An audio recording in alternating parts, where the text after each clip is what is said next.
Hello everyone, welcome back to my channel RMB EduTech. আশা ৰাখিছো আপোনালোক সকলোৱে ভালে আছে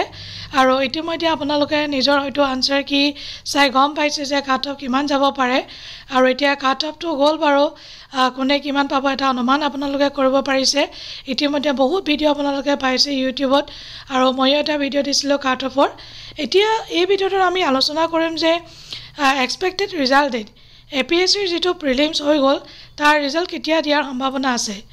আসলতে APSC যেটো ধৰণে তেওঁলোকে যেটো গতিত গৈছে আৰু আজি 2-3 বছৰৰ পৰা যেটো গতিত তেওঁলোকে গৈছে আৰু এবাৰো আপোনালোকে দেখিছে পৰীক্ষা হৈ গৈছে লগালগ তেওঁলোকে আনসাৰ কি দিছে হেতু কাৰণে মোৰ মতে তেওঁলোকে বিহুৰ আগে ৰিজাল্ট দিব আৰু ধৰিলক 12 তাৰিখ বা 10-12 তাৰিখ এনেকুৱা মানে ৰিজাল্ট দি দিব লাগে আৰু এটো কাৰণে যিসকল ব্যক্তিয়ে ভাবিছে যে তেওঁলোকে অলপ কাট অফৰ ওচৰ আছে বা কাট অফত অকমান বেছি হোৱা যেন পাইছে তেতিয়াহলে আপোনালোকে প্ৰিপাৰেচন ষ্টাৰ্ট কৰিব পাৰে কাৰণ ৰিজাল্ট দিয়াৰ পিছতে তেওঁলোকে কিন্তু এমাহ 10-15 দিনে সময় দিব লগালগ তেওঁলোকে কিন্তু মেইনছৰ এক্সামিনেচন কৰি দিয়ে আৰু মেইনছৰ এক্সামিনেচনৰ মানে যেতিয়া নটিফিকেশনটো দিব আপোনালোকে নিজে অনুমান কৰিব পাৰিব মাত্ৰ এমাহ বা 1.5 মাহ সময় দিব তেওঁলোকে 1.5 মাহ নিদিয়ে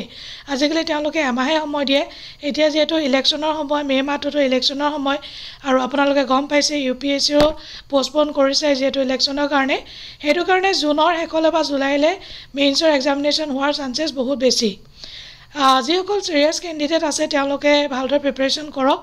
আৰু যিসকল ক্যান্ডিডেটে ভাবিছে যে ক্লিয়াৰ হ'ব বা কাৰোবাৰ যদি ডাউটো আছে যে হ'বনে নহয় তথাপিতো আপোনালোকে প্ৰিপাৰেচনটো কন্টিনিউটি ৰাখক যি হয় হ'ব ৰিজাল্টটো দেখা যাব পঢ়াখিনি আপোনালোকে অথলে নাযায় হেতু কাৰণে আপোনালোকে প্ৰিপাৰেচনখিনি কন্টিনিউ কৰি থাকক আৰু যদি আপোনালোকে ভিডিওটো ভাল পায় নিশ্চয় লাইক কৰিব শ্বেয়াৰ কৰিব আৰু প্লিজ সাবস্ক্ৰাইব কৰিব নাপাহৰিব thank you so much bye bye take care